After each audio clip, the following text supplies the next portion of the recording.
Hello and welcome to this week's edition of the Glasgow Times News Podcast, normally recorded in our studio at the Bishopbriggs Media Centre, currently recorded from our volunteers' homes. To keep in touch with us, use our social media platforms, Facebook, Instagram and Twitter, which are all at Q and Review. That's CUEANDREVIEW. Or get in touch via information@qandreview.com. That's information at CUEANDREVIEW.com. Please like and share our podcast and give us any constructive feedback. From the Glasgow Times, Thursday the 4th of August 2022, from the news section.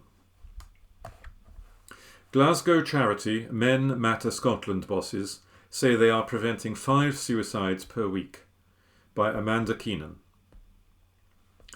Bosses of a Glasgow charity say it is currently preventing 5 people per each week from taking their own lives. Men Matter Scotland says its Lifeline mental health and suicide prevention services have never been more in demand after a surge in the number of people coming through its doors, and is calling on the Scottish Government to urgently tackle the crisis.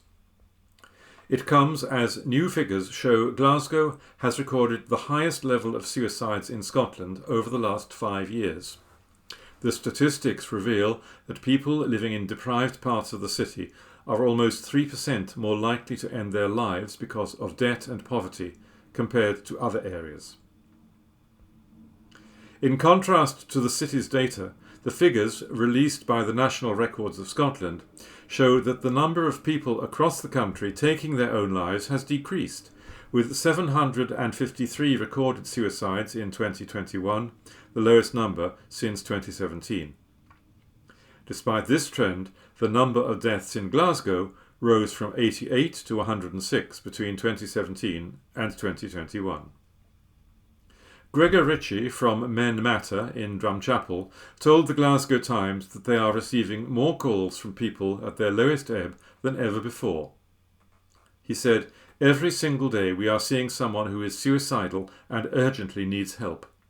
Some days we field a number of calls from people in complete despair. We provide immediate crisis support to prevent them from trying to end their lives.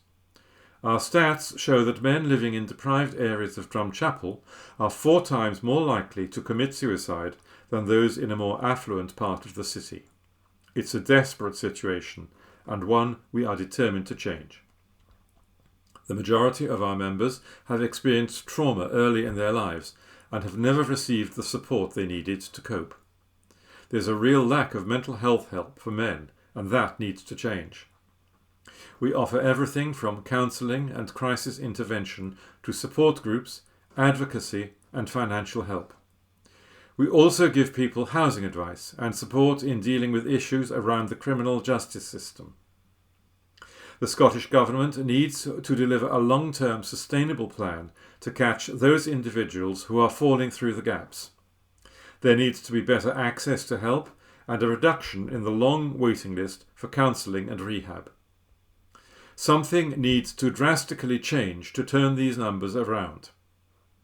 The data also showed there has been a sharp increase in the number of men aged between 65 and 84 who have taken their own life, as well as people between 25 and 34.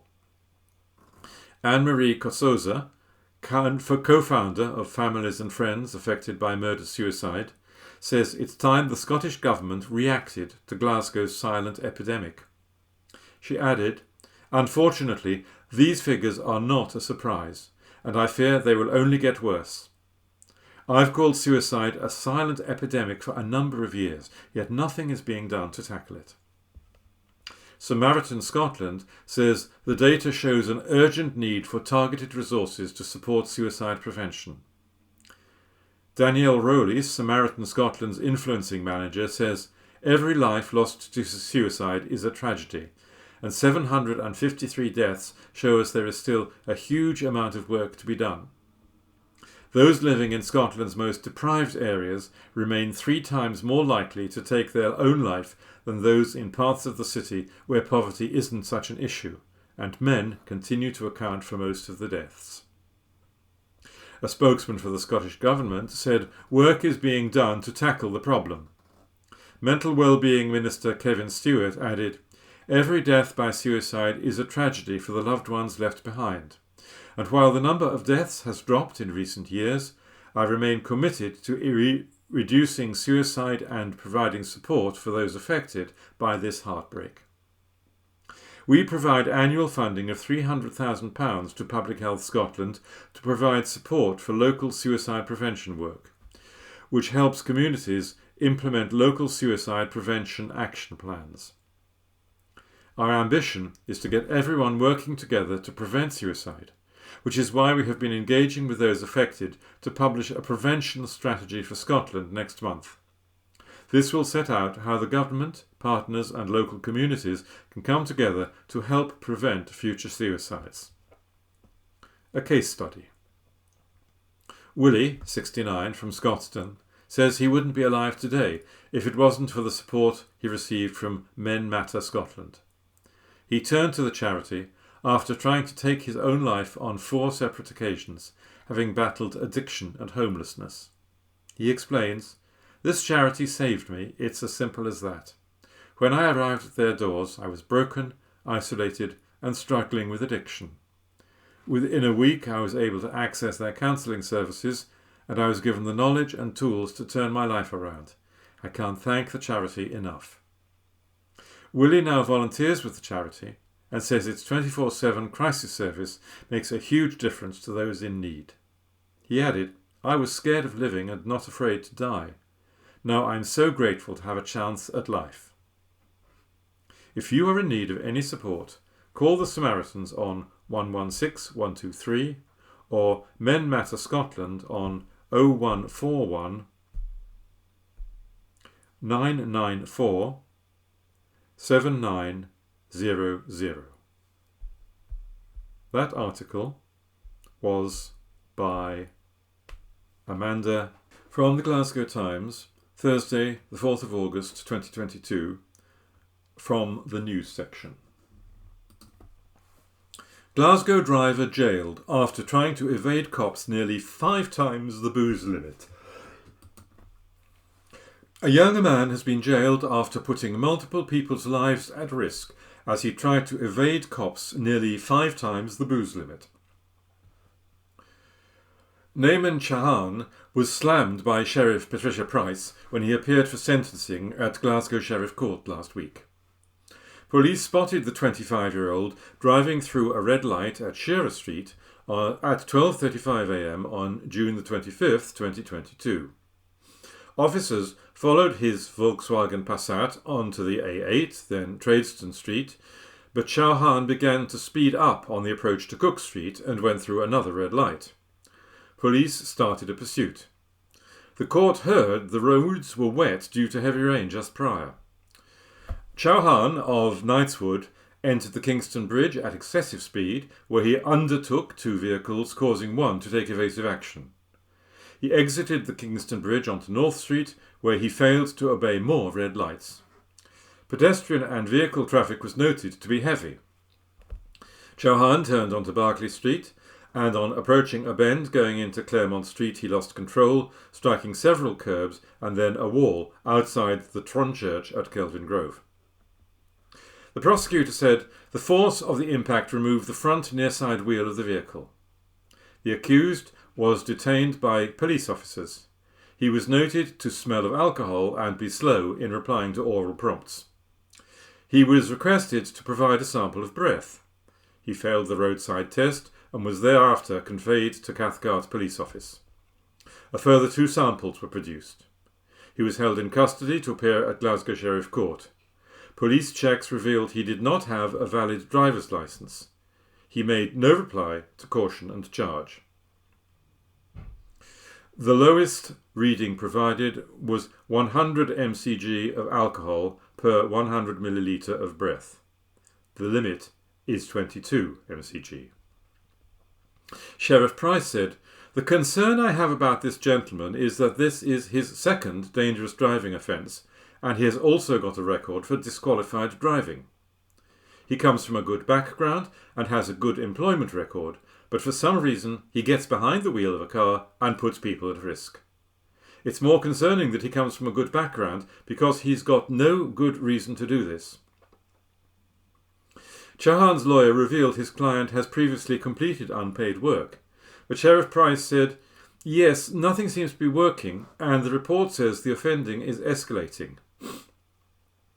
He gets behind the wheel, knowing he's well over the limit, because he wants to take his cousin into the city centre so his cousin can go out socialising. The defence solicitor says, "He is very well aware that you would be perfectly entitled to send him to prison today. He could go to prison, but I don't imagine he would come out a better person, and it won't offer anything positive. A restriction of liberty order would mean he would only be going to his work. He has a good job."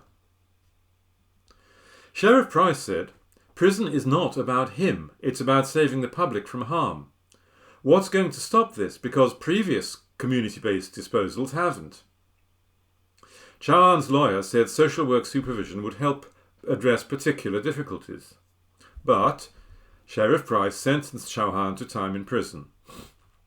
She told him, "I find it quite shocking that someone with your start in life thinks it's okay to put the public at risk. You were 5 times the limit.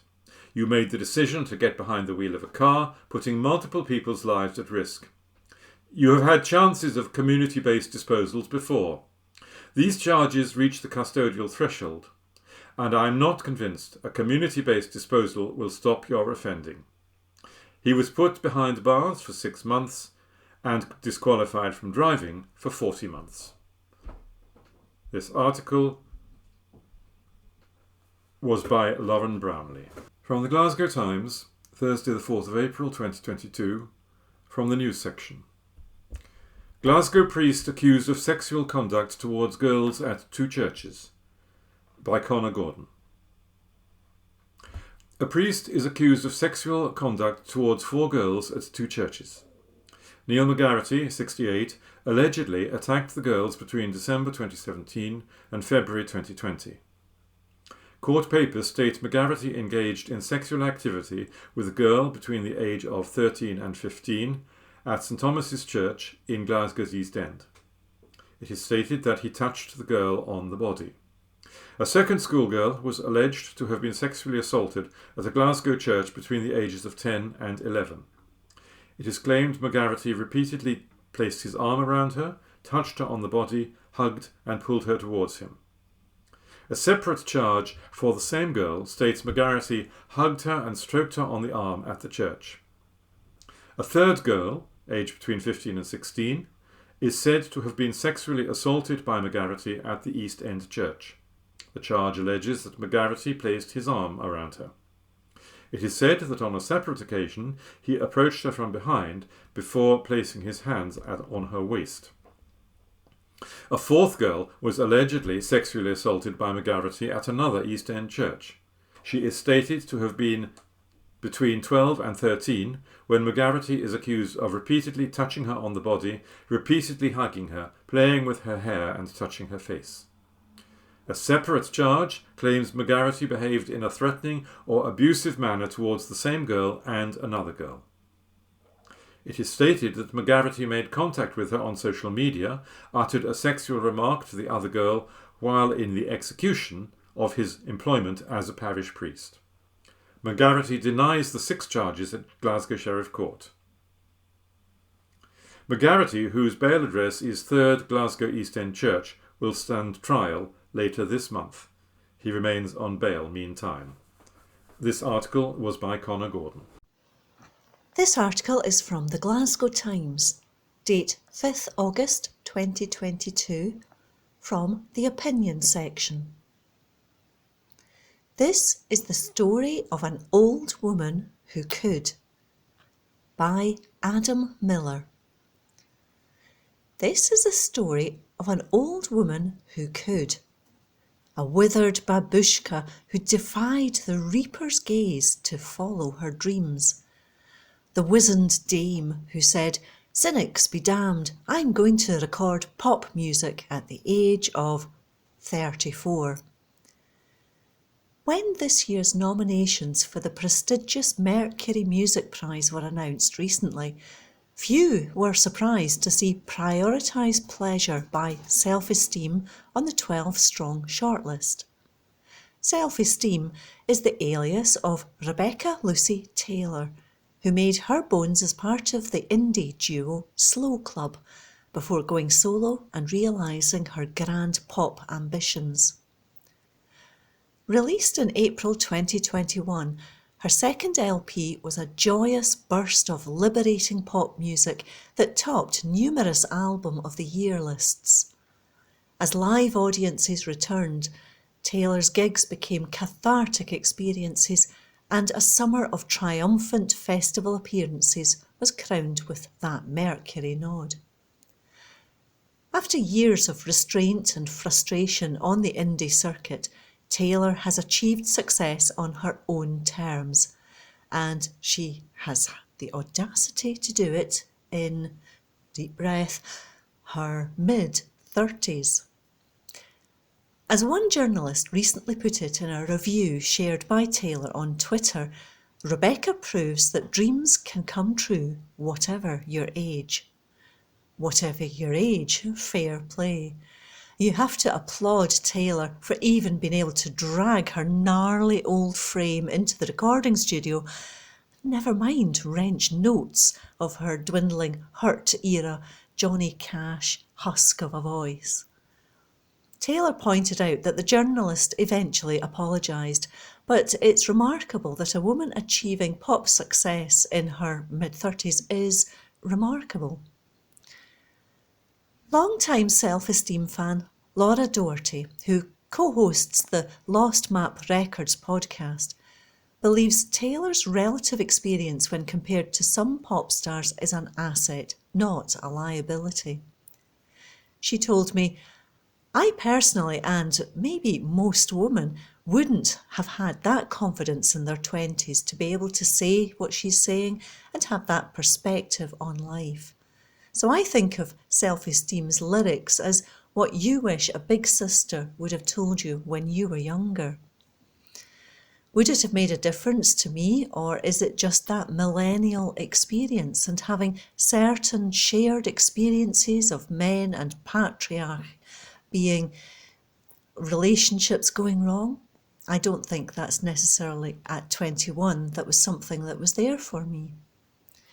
In much the same way as actresses traditionally see their roles shift from lover to mother once they hit a certain age, the music industry has always believed pop stardom is for women in their teens or 20s. Self-Esteem wears her Madonna influence on her sleeve, and in the case of her recent Glastonbury performance, on her conical bra.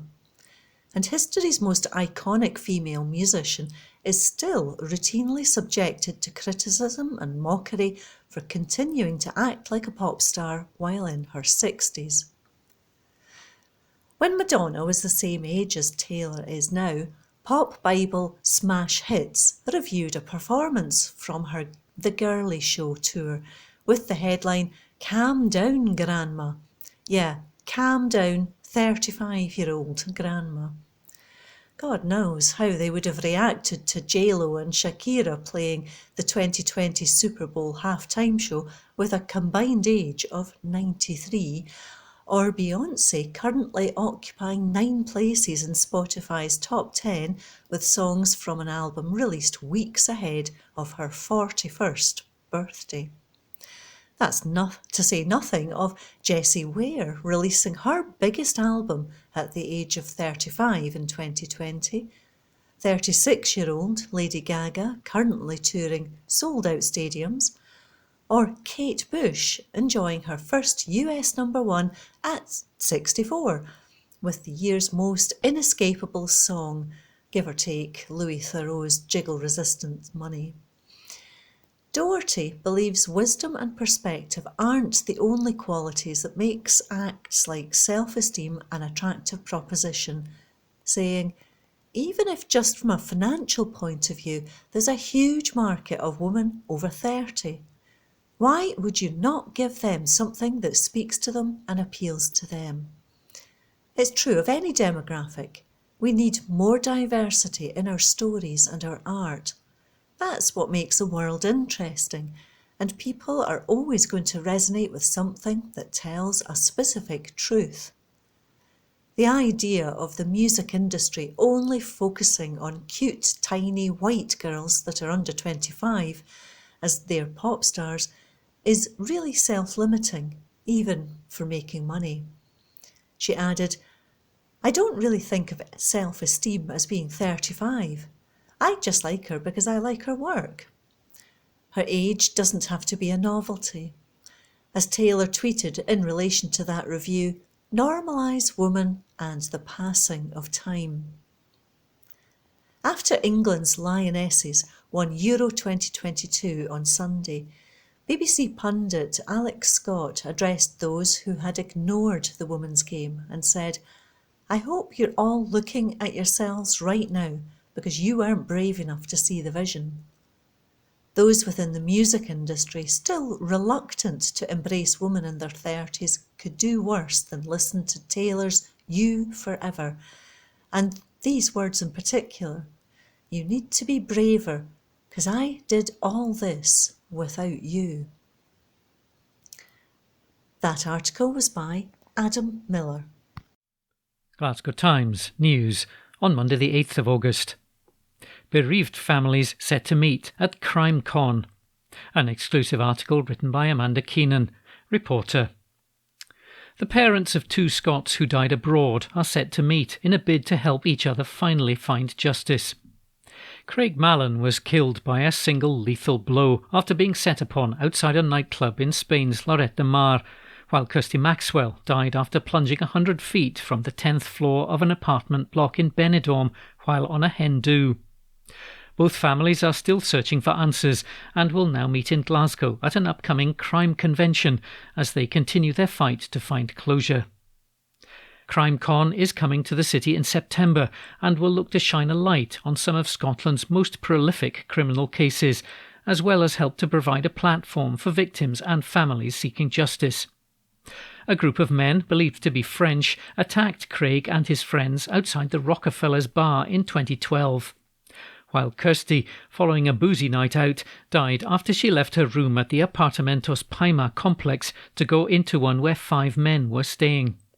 The 27-year-old then plunged to her death, leaving her parents Brian and Denise Curry desperate for answers. In an exclusive interview with the Glasgow Times, Craig's father Ian said he hoped the families could find solace in each other's heartache, as well as sharing information that may help to get justice.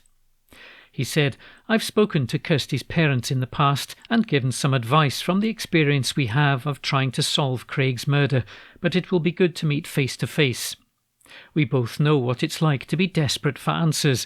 It's been a long, anxious wait, and the Spanish authorities don't have much appetite to help with Craig or Kirsty's case.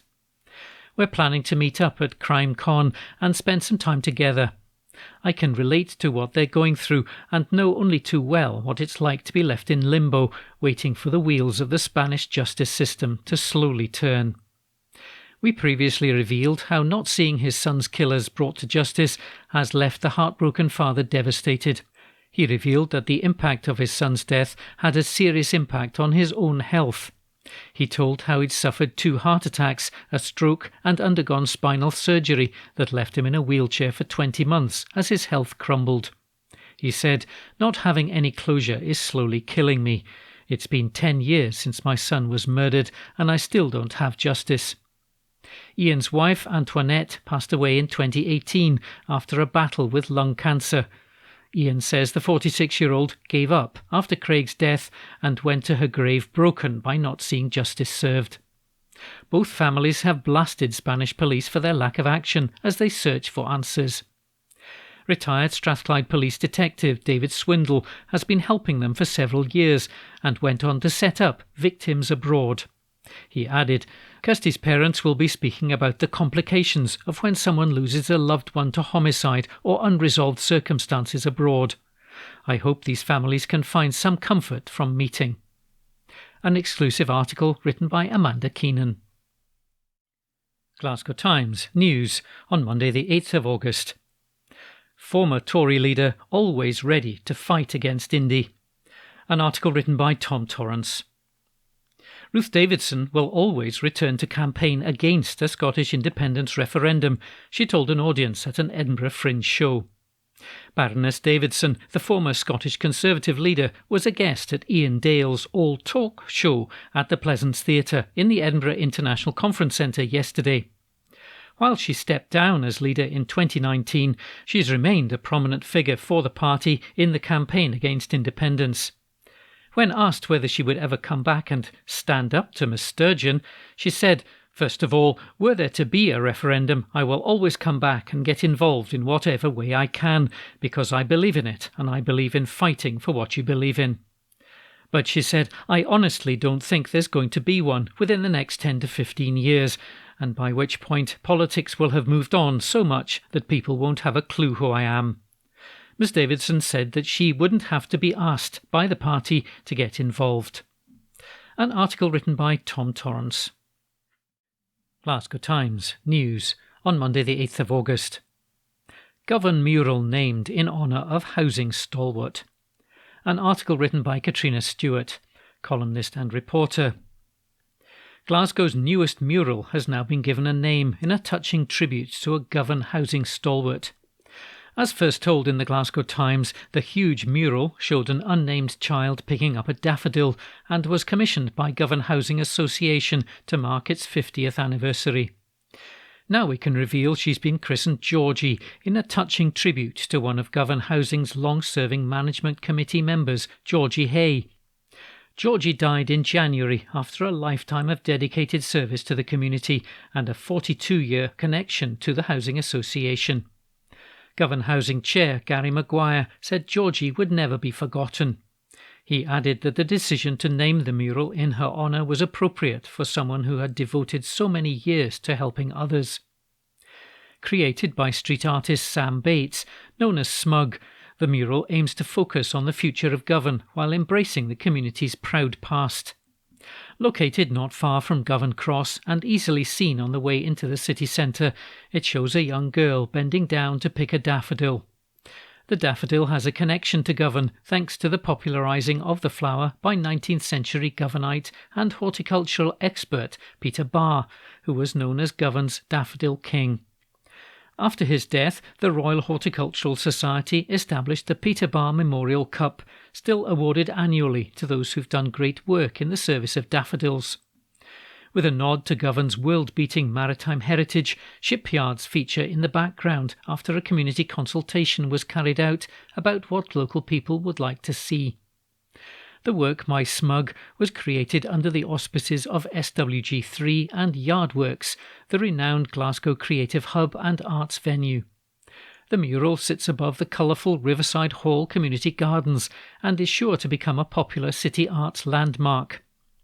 Founded in 1971 under the name Central Govan Housing Association, it was initially set up to carry out rehabilitation of 212 tenement flats in what was known as the Tarancy Street Treatment Area.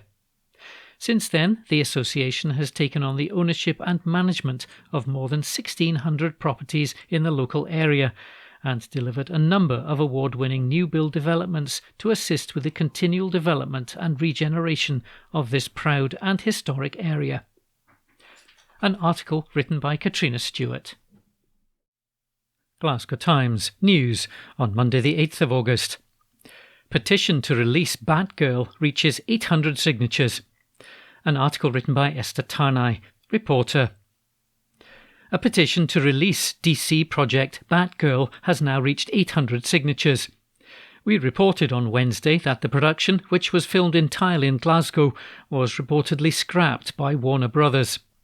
This decision was made following test screenings and means that the film will no longer appear in theatres or on the streaming service HBO Max, according to the New York Post. Following the news, many people from the city were upset, but one resident, Alistair Neal, started a petition to save the production, starring Leslie Grace, Michael Keaton, Brandon Fraser and more. He said, "Lots of people put their heart and soul into this movie, and for it to be taken away from them and not to be seen as an insult to all involved. I saw firsthand some scenes being filmed. The cast and crew worked so hard on it, so release it. The cause gathered more than 800 signatures in 4 days. One supporter said, "I want to see it. Michael Keaton back as Batman. What's not to love?" Another campaigner added, "Batgirl deserves to be seen on the screen." The film was shot throughout January and March this year in the Trongate and also in Glasgow city centre. An article written by Esther Tarnay. Glasgow Times News on Monday the 8th of August. Police launch probe as fire at Dilmuir's Frank Downey house treated as willful. An article written by Sarah Pacciaroni, multimedia journalist. A fire at a former care home in Dilmuir is being treated as deliberate.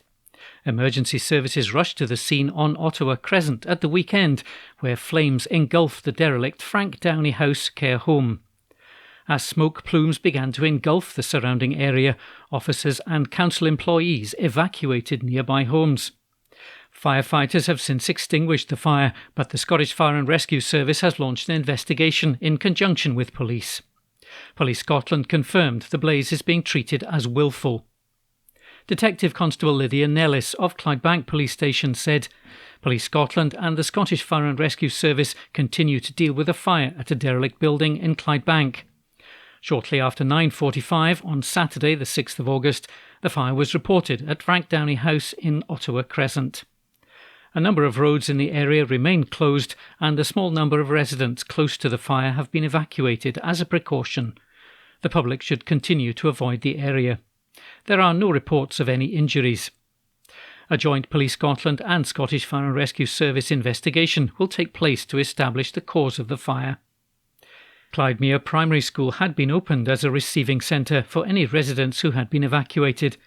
Those who have not been evacuated are advised to keep their windows closed. Meanwhile, Councillor Martin Rooney, Chair of Western Bartonshire Community Planning Partnership, praised the efforts of the Scottish Fire and Rescue Service, Police Scotland and council employees who were at the scene. Councillor Rooney said, "This was a major fire and had it not been for the swift actions of emergency services could have devastated the homes and lives of the residents whose properties are in close proximity to the site." Our council staff goes above and beyond for residents in Western Bartonshire on a daily basis, and their response to support residents affected by this fire is a shining example of this. The neighbourhood team were on site within minutes and played a key role in keeping residents updated and supporting police, and were quickly joined by colleagues from care at home, education, facilities management, homelessness and our resilient staff. We had staff there until the early hours of the morning and back on site again on Sunday to offer support. I also know a number of employees who live in the surrounding area attended on Saturday night and offered to help in any way they could. I want to thank each of them for everything they did over the weekend to ensure residents in Dilmuir were supported and reassured. An article written by Sarah Pacciaroni. Glasgow Times News on Monday the 8th of August. Royal Mail first and second class stamps to be scrapped as part of a major change. An article written by Kieran Doody, UK Trending Editor. Thousands of Royal Mail stamps are set to be unusable within months as a new system is introduced, with some left set to be thousands out of pocket. Brits have been warned that their first and second class stamps will be unusable from January 2023, as the Royal Mail begins rolling out a new barcode system to replace the traditional stamp system. Royal Mail will introduce new, reinvented stamps after a successful trial of the new designs. A special barcode will be added to the side of the stamp, but the Queen's head will still remain a main part of the stamp. The barcode will make it possible to watch videos, messages and much more information, all available on the Royal Mail app. The current non-barcoded stamps will be phased out, but will be usable until January the 31st next year. Royal Mail says the barcode will also help to introduce added security features and pave the way for innovative services for our customers. To help with the change, Royal Mail is offering a swap system. The Swap Out scheme will be running from the 31st of March this year to the 31st of March next year. To swap out, simply fill out a form on the Royal Mail website. The page is not yet live, however Royal Mail has moved to assure Brits that it will be soon. Money-saving expert founder Martin Lewis has long suggested people stock up on stamps to beat the annual price increases. One money saver told the website, "Older people, like my late dad, are used to getting stamps by the booklet and keeping them in drawers, and will just not realise that they can't be used from next January." Special commemorative stamps are unaffected by the change. An article written by Kieran Doody. Glasgow Times News on Monday the 8th of August. Cancer survivor saddles up to raise charity funds. An exclusive article written by Amanda Keenan and read by Howell. A determined dad who battled testicular cancer has set himself a challenge to cycle 10 kilometres every day to raise vital funds for the hospital team who saved his life. ScotRail Communications Director David Ross underwent surgery and months of gruelling chemotherapy after being diagnosed with the condition in May last year. He's bravely sharing his story to raise awareness and is encouraging other men to check themselves regularly. David, who's 35 and lives in Steps in North Lanarkshire, said, "I noticed a lump and went to my GP who referred me for tests.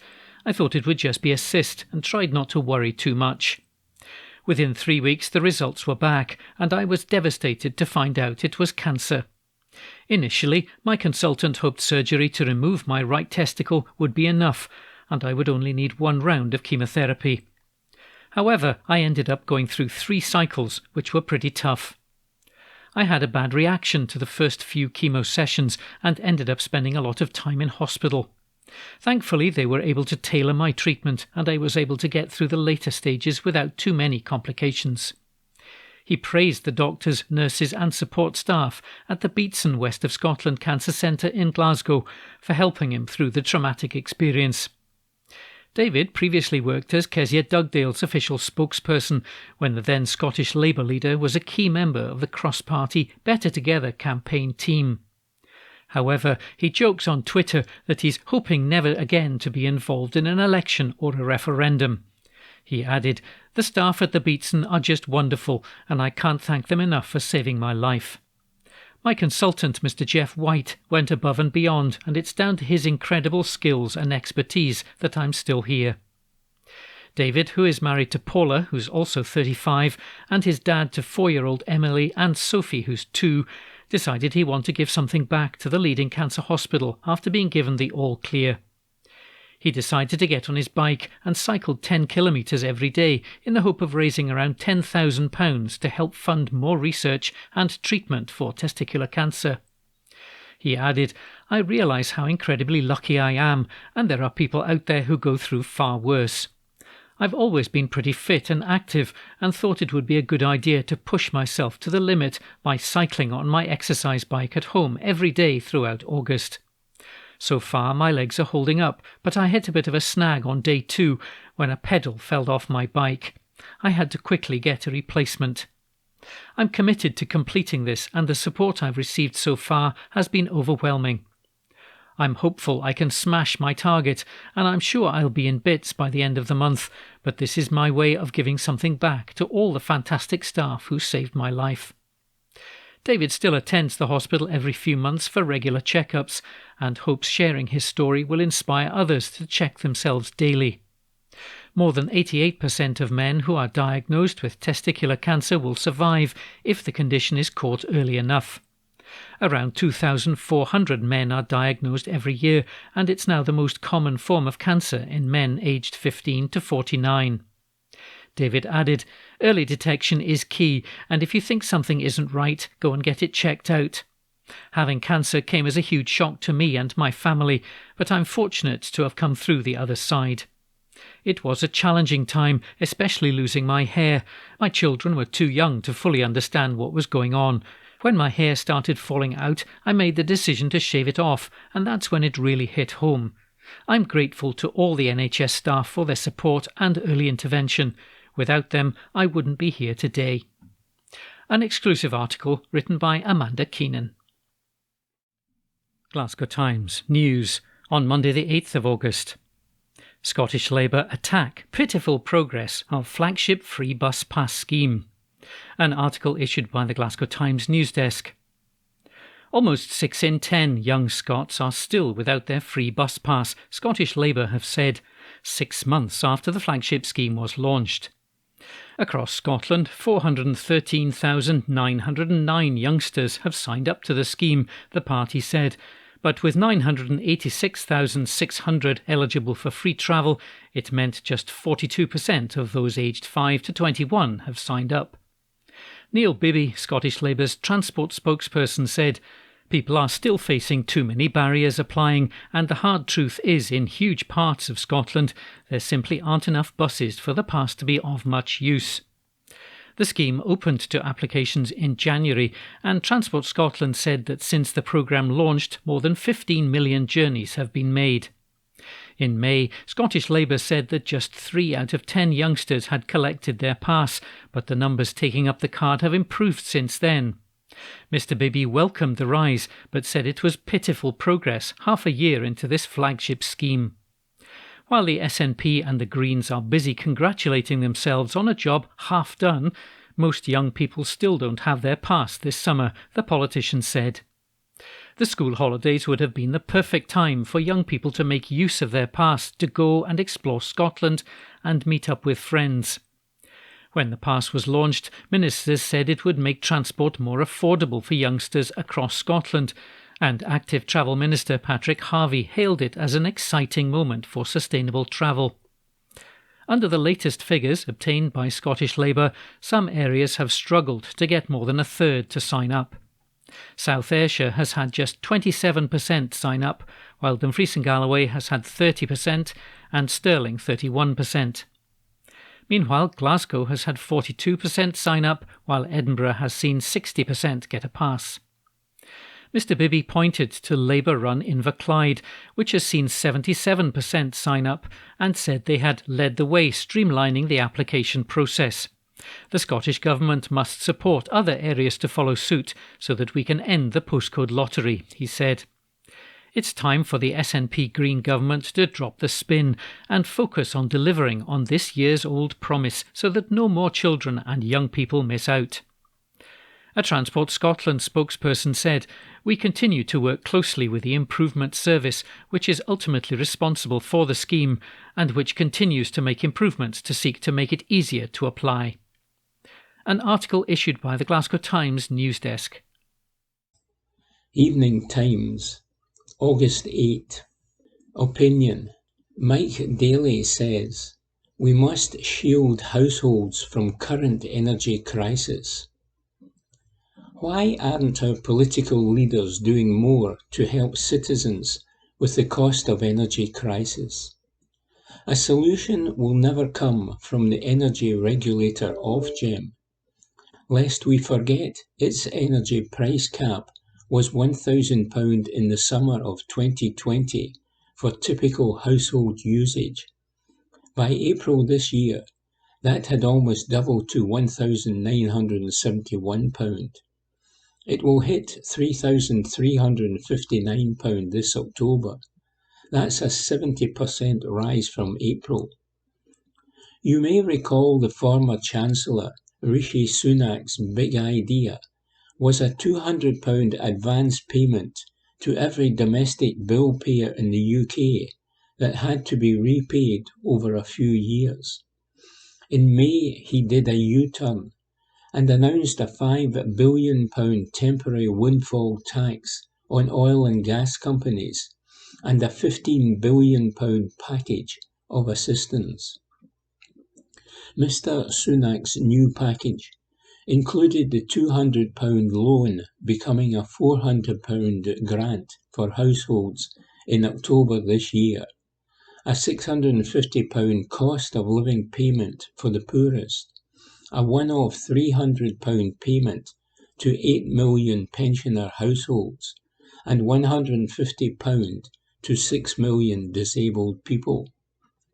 £15 billion is a lot of public money, but it does not look that impressive when compared to government interventions in Germany, France and Italy.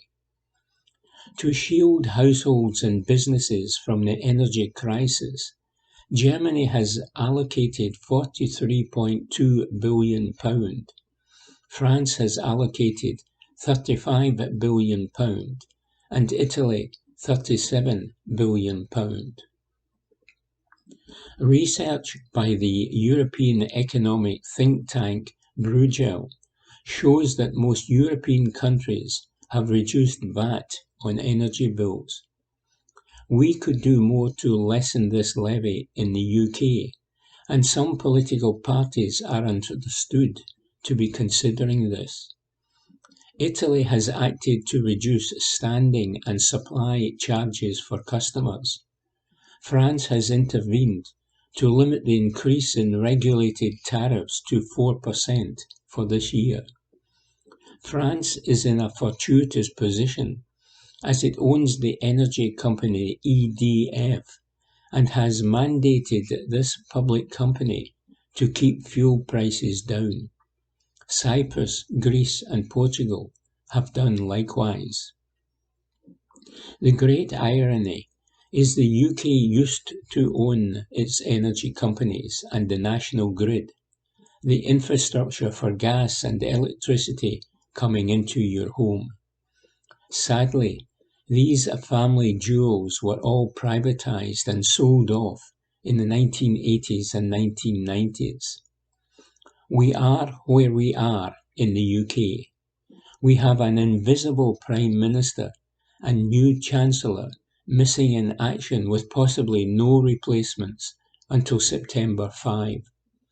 Yesterday, a study by York University's Social Policy Research Unit exposed the severity of the crisis that is upon us. The university predicts 11.6 million people, 4.2 million households in the UK, will be spending more than a quarter of their net income on energy bills by January next year. A staggering 3 million households are set to spend almost a third of their net income on energy bills, creating unprecedented fuel poverty in recent times. New research by Loughborough University confirms that the current UK package of support is insufficient for low-income households. Unless we do something radical, choices for many this winter will be between heating and eating. The reality is that compared to just 2 years ago, average energy bills will have increased by almost £200 per month. Many people were struggling with their level of fuel bills in 2020. Add into the mix the Bank of England's base interest rate rise of 0.5% last week. The base rate has now increased by 1% since April this year. For those on standard variable rate or tracker mortgages, bills will go up immediately. There are 1.3 million fixed-rate mortgage deals coming to an end this year. A household with a £150,000 repayment mortgage at the current average 2-year rate will face monthly payments £159 higher than those paid by someone who took out an equivalent deal in January.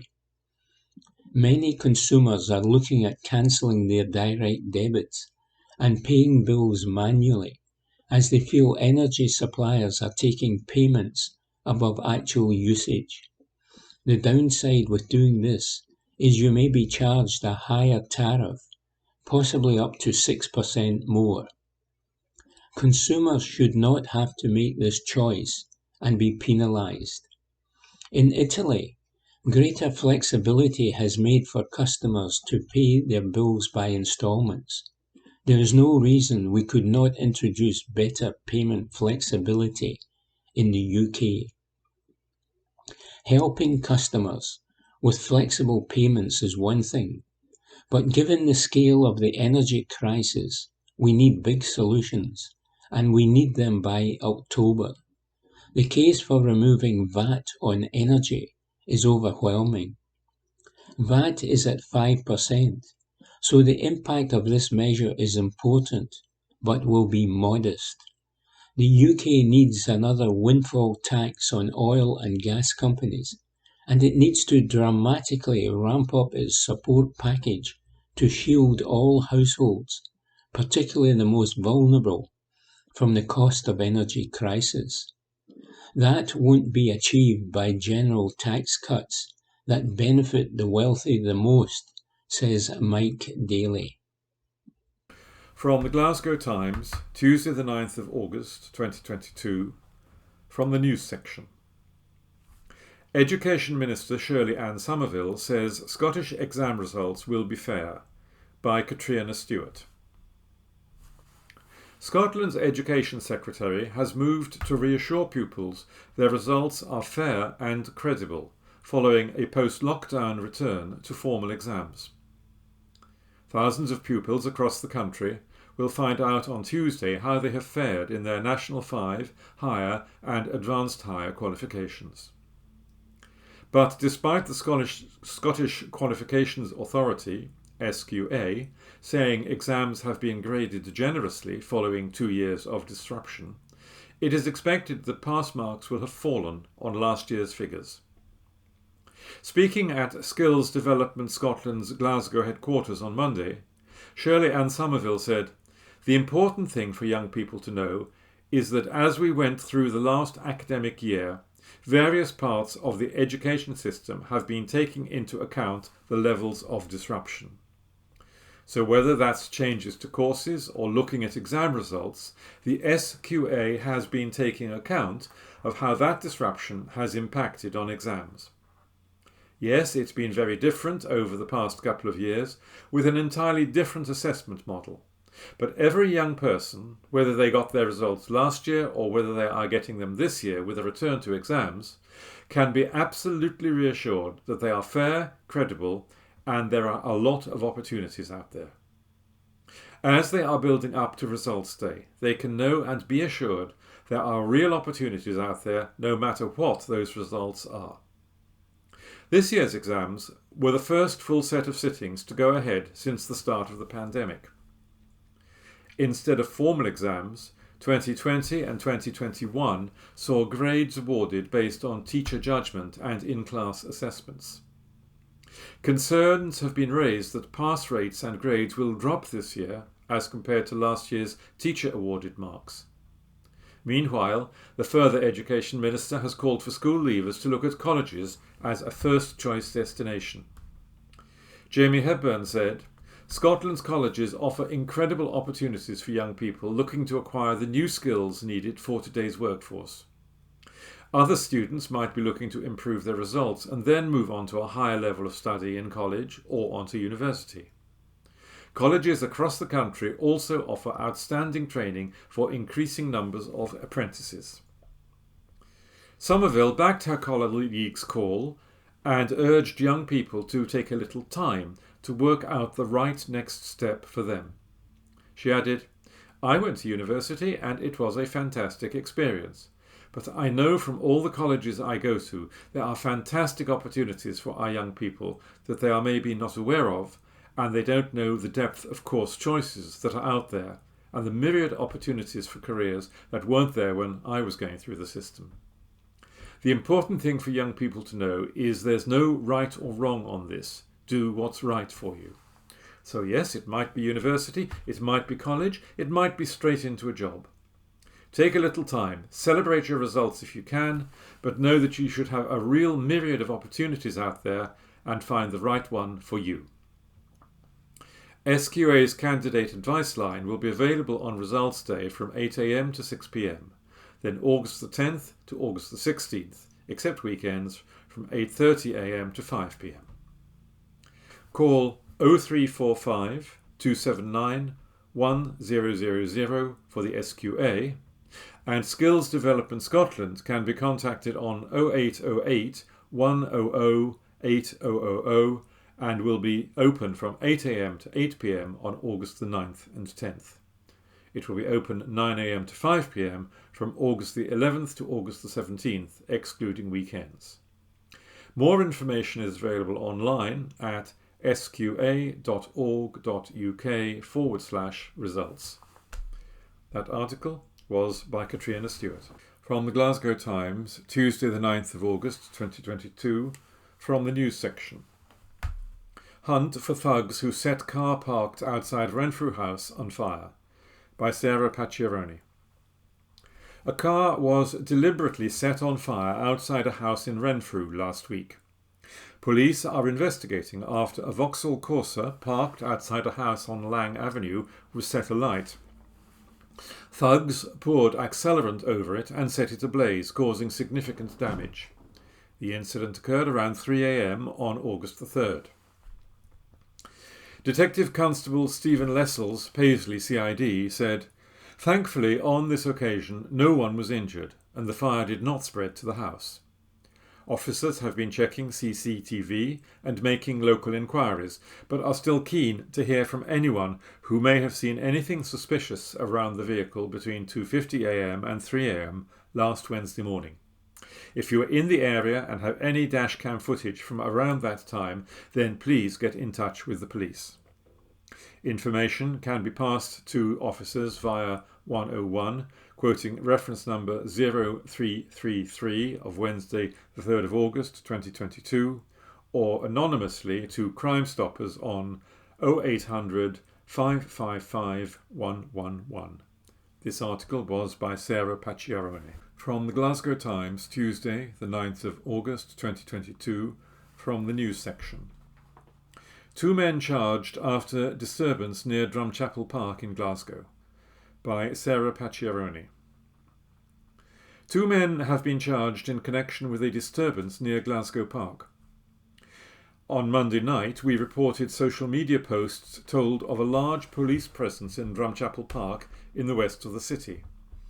Officers confirmed that they had attended and made 2 arrests in relation to the incident, which occurred shortly before 7 p.m.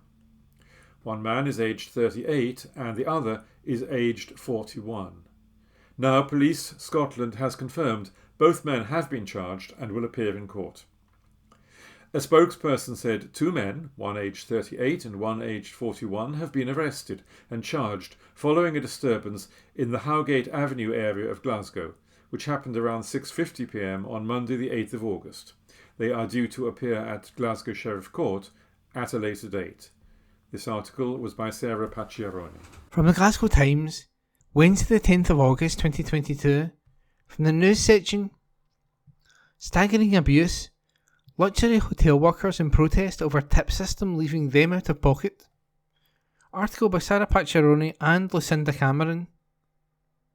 Workers at a luxury hotel in Loch Lomond claim they are losing hundreds of pounds in tips following changes to the service charge.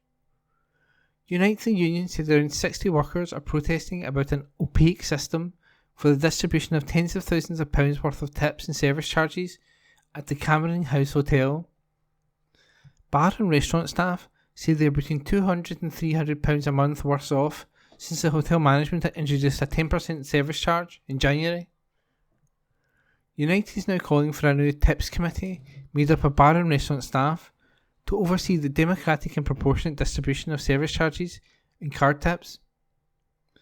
The hotel said it gives 100% of service charges to its staff and is working with the union to come to an agreement as quickly as possible. Unite General Secretary Sharon Graham said, "Minimum wage workers are losing hundreds of pounds worth of tips at Cameron House, one of Scotland's top drawer luxury hotels. This is staggering abuse, a posh resort for the rich, fleecing the tips of minimum wage workers. The workers are fighting back, and they have the Unite's solid support. The hotel faces significant reputational damage unless it acts to end this injustice." The union claimed that the hotel withholds 100% of all card tips, which are not distributed until the end of the year. It claimed Cameron House also retains 15% of the service charge to pay all staff, not just the bar and waiting staff, a Christmas bonus. A Cameron House spokesman said, "Cameron House gives 100% of service charges to our staff and always has. We are committed to being open and transparent during this process and will work closely with Unite and the teams to come to an agreement as quickly as possible. Getting a satisfactory outcome for our team is a priority, and we will continue to move forward to deliver this. And that was an article by Sarah Pacciaroni and Lucinda Cameron. From the Glasgow Times, Wednesday the 10th of August 2022, from the news section, Council steps up to challenge poor living conditions at Queen's Park Hotel, by Catriona Stewart. Support workers were placed in controversial homeless hostels where poor living conditions were highlighted by residents. The Glasgow Times told in June how the Queen's Park Hotel earns its owner £1 million a year in taxpayers' money for accommodating people on behalf of the council. Residents had shared pictures of the housing standards inside the B&B, where locals told of misery caused by antisocial behaviour. At a residents' meeting in June, attended by this paper, the community made direct appeals for support to council staff and Police Scotland. In response, Glasgow City Council has now said it placed 2 support workers in the hotel for 2 days last week. They were on site to provide support for benefits and health issues directly to people living there. Officers from the homelessness team also attended at the Queen's Park Hotel and carried out an inspection. Normally, checks would only cover a small sample of 1 or 2 rooms, but a council spokeswoman said every room was checked. Council staff said they found threadbare carpets, which owners were ordered to replace, and instructed that painting and repairs of doors and windows must be carried out within 6 weeks. It is understood that the hotel's owners, Har Hill Limited, have now completed the work. But a council insider said teams would be revisiting the hotel shortly to carry out a second spot check. A council spokesperson said, "The council is duty bound to find and provide emergency accommodation to those who present as homeless. To do this means using a range of establishments in the city. All homeless people placed in either hotel or B&B establishments receive support from caseworkers, and our homelessness team liaises directly with the accommodation operators on a routine basis. We also work with the owners of the establishments to ensure accommodation is of an acceptable standard. When such standards are not met, we expect owners to put remedial actions in place." The spokesperson flagged that the council has pledged to end the use of B&Bs and is looking to speed up plans to put in place alternative accommodation. At June's public meeting, organised by Shawlands and Strathbungle Community Council, residents said living by the hotel was torture. As well as concern for their own health and well-being, they shared fears for people living in the building.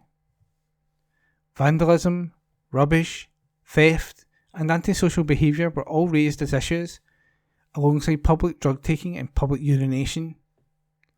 One hotel resident who attended that meeting told of a lack of access to cooking facilities and only been given 1 bath towel a week. From September the 30th last year to May the 15th this year, there were 221 occasions when people stayed at the Queen's Park Hotel for more than 7 days, in contravention of Scottish housing law. The Glasgow Times first told in 2007 about similar problems with crime and antisocial behaviour. The Balvicar Street building was owned by businessman Alistair McKeever, but his firm went bust in 2009 and new owners took over. Management of the hotel was invited to the meeting but did not attend. They were also contacted for comment. Glasgow City Council pays £350 per week to a house or a person in the Queen's Park Hotel, which has 58 rooms that could generate more than £1 million per year for its owners.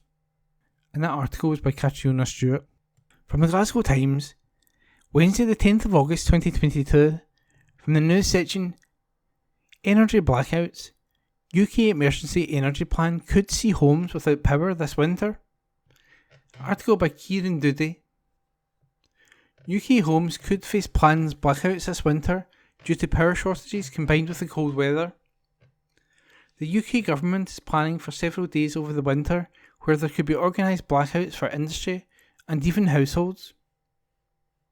Government sources told Bloomberg that the reported restrictions make up part of the latest reasonable worst-case scenario plan. The plan in place is to ensure the country can respond to all situations. The source explained how below-average temperatures combined with rationed power could create the perfect storm. Power Blackouts UK. Although the situation could expose 4 days in January, when the UK may need to trigger emergency measures to conserve gas, the scenario is not something we expect to happen, the Government Department for Business, Energy and Industrial Strategy said. In a statement, they added, households, businesses and industry can be confident they will get the electricity and gas they need. Catherine Porter, an energy consultant at Watt Logic, told the Telegraph, National Grid ESO needs to urgently update its winter outlook, taking account of this threat to Britain's energy security. Longer term, we need to develop more domestic generation and rely less on imports. Although worst case scenario, the proposed plans will add further concern to Brits who face record-breaking energy prices this winter. And that article is by Kieran Doody. From the Glasgow Times, Wednesday the 10th of August 2022, from the news section, fire breaks out at Glasgow Primary School. Article by Sarah Pacciaroni. A fire broke out at a primary school in Glasgow on Tuesday evening. Emergency services rushed to Darnley Primary School on Glenmoriston Road in the south of the city around 8:40 p.m. Pictures show fire engines at the scene while plumes of smoke and flames are visible on the top of the building. The Scottish Fire and Rescue Service confirmed 2 appliances attended the blaze, which was extinguished around 10 p.m. No casualties were reported and the fire was contained. According to the school's website, teachers will return to work on August the 15th, while pupils are expected back in the classroom on August 17th. Glasgow City Council has been contacted for comment. And that article is by Sarah Pacciaroni. From the Glasgow Times, Wednesday the 10th of August 2022, from the news section, The Story of the Mitchell Library in Glasgow, written by Rebecca Newlands. Everyone in Glasgow knows this building well, but fewer may know what the sheer volume of history contained within its grand ornate walls. The Mitchell Library has dominated the Charing Cross district of the city since the opening of the North Street building in 1911. It was established by wealthy tobacco producer Stephen Mitchell and today contains over 1 million volumes. Iconic features of the library's exterior include the bronze statue of Minerva, the Roman goddess of wisdom, justice, law, poetry and the arts, to name a few. She has featured atop the library's dome for over 100 years. Most of the collections are now housed in the library's extension building, which was built in the 1970s. These include the Scottish Poetry Collection, which contains a rare edition of Burns' poems, chiefly in the Scottish dialect, as well as a catalogue of old newspapers, manuscripts, letters, ephemera, photographs, music and artwork. One small highlight is the 4,000-strong collection of volumes bequeathed to the library in 1902 by the textile businessman Robert Jeffrey, which resulted in the library having to move out of a more modest home in Miller Street to the grand building we see today. The collection includes first editions, fine bindings and classic Victorian works by Dickens, Scott, Tennyson and Burns. Today, the Mitchell Library welcomes over 500,000 visitors per year. One popular visiting point is the Glasgow City Archives, which can be visited by appointment and contain millions of historical records. And that piece was by Rebecca Newlands. Evening Times, August 10. Opinion. Susan Aiken says UK government needs to address spiralling cost of living crisis. Today I am adding my voice to the growing calls on the UK government to address the spiralling cost of living crisis with the urgency and gravity it demands. The citizens of Glasgow will expect no less from their local political leadership. Our city, after all, has borne the brunt of 12 years of Tory austerity, and the information that has emerged in recent days about the coming inflation and energy costs is horrifying. This isn't about households feeling the pinch. It is about tens, perhaps hundreds of thousands of Glaswegians being pushed towards a precipice of financial trauma not of their making. Just yesterday, One estimate projected that the average household fuel bill will hit £4,200 by January. Less than a year ago, the energy cap was £1,400 annually. And last week the Bank of England announced projections that could see inflation rise above 13%, forcing up yet again the cost of food and basic essentials. It would add insult to injury if, when in the grip of a winter of unprecedented hardship for so many, we look back on opportunities the UK government had to address the situation, but instead chose to sit on its hands, and with catastrophic consequences. Some of these consequences will, I fear, be more pronounced in Glasgow than many other UK cities. Energy Action Scotland estimates over 35% of Glasgow households are already in fuel poverty, while the last 20 years has seen hundreds of millions of pounds invested in improving the energy efficiency of the city's homes. Many Glaswegians live in Victorian tenements which do not tend to hold heat very well.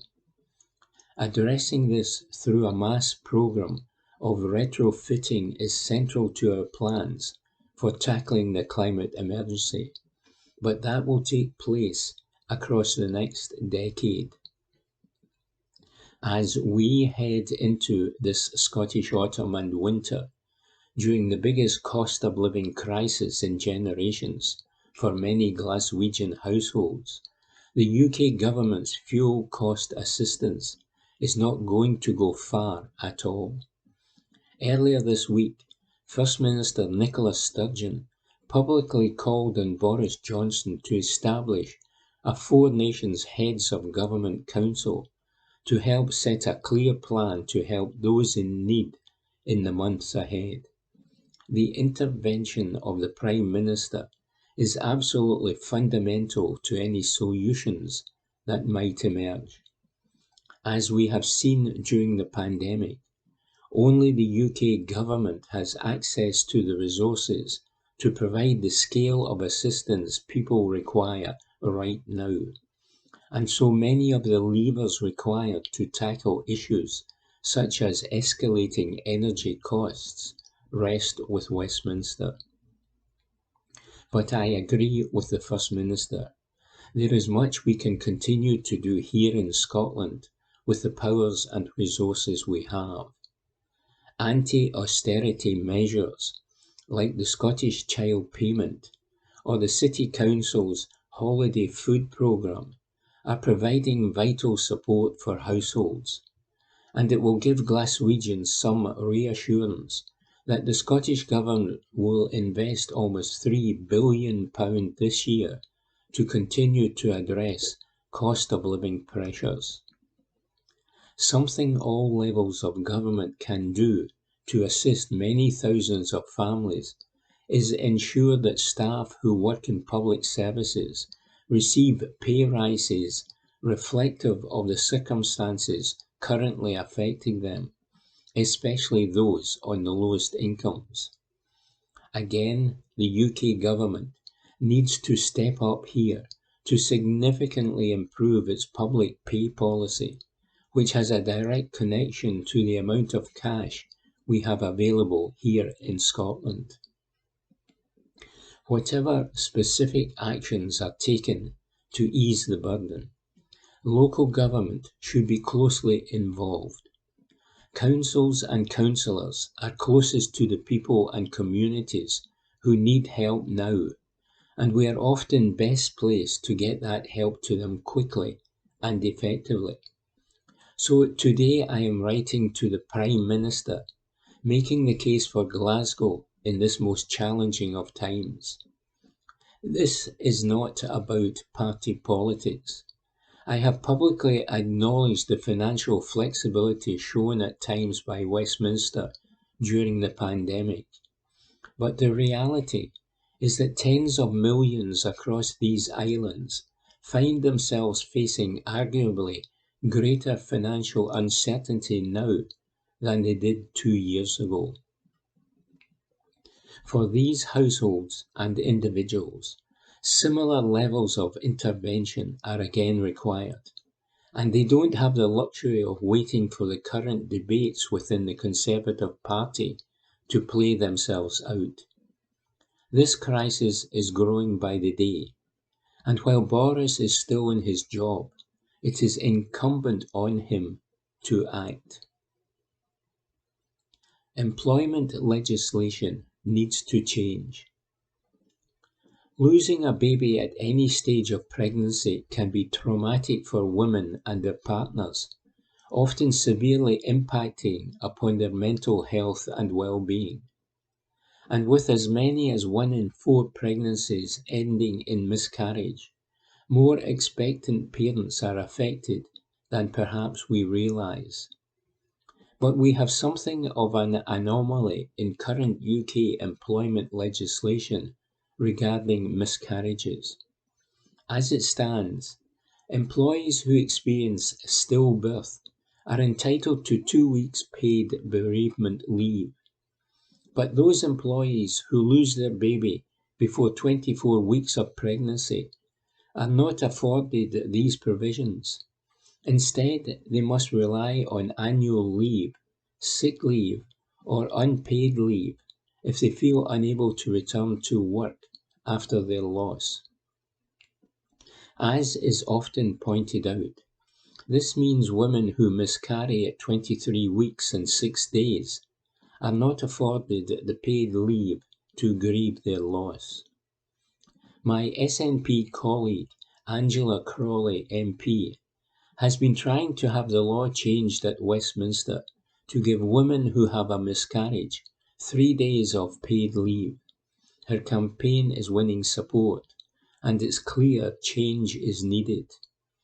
Tomorrow I hope and expect Glasgow City Council's approach to its employees who suffer a miscarriage to be given the green light for significant change. The Wellbeing and Empowerment Committee will vote on whether to extend parental bereavement leave to include staff who experience a miscarriage before 24 weeks of pregnancy, including ectopic and molar pregnancies, which also result in early pregnancy loss. As an employer, the City Council supports the health and well-being of all its staff. Tomorrow we have an opportunity to underscore our commitment as a compassionate and progressive employer and acknowledge the grief and loss of all expectant parents. Fund open for applications.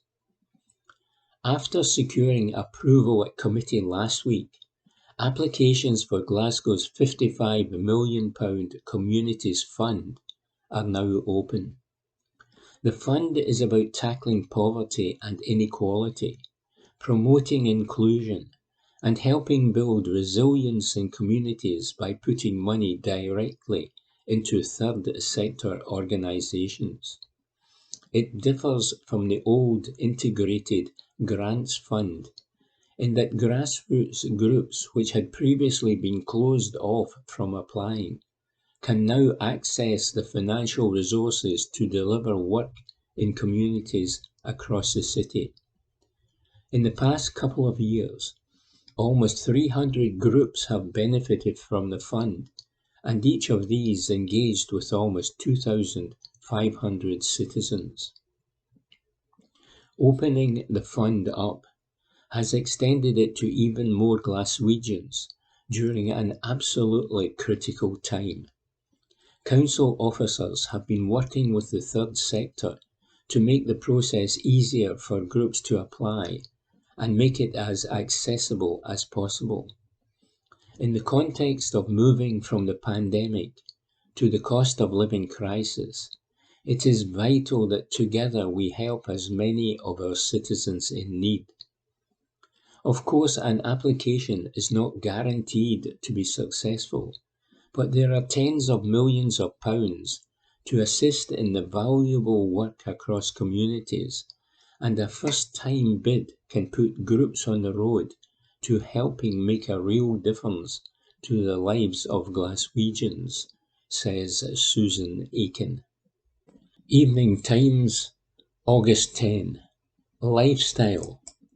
Barra's Pata to be celebrated in new Glasgow memorial to the famous market. Report by Anne Fotheringham. It was a common cry at Glasgow's Barra's market, where the patter was often off the scale funny. "Come a wee bit closer, madam. I don't do mail order," a witty stallholder would shout as the gathered crowds lapped it up in delight. "They're your lucky knickers," was another catchphrase, this time from the legendary lingerie trader Lucky Knickers Josie, who would add with a theatrical wink, "They're your American knickers. One yank and they're off."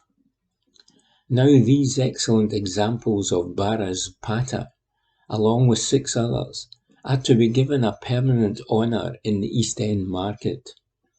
As part of the Barra's 100th anniversary celebrations, Glasgow Building Preservation Trust is unveiling a series of pavement engravings capturing some of the market's most famous phrases.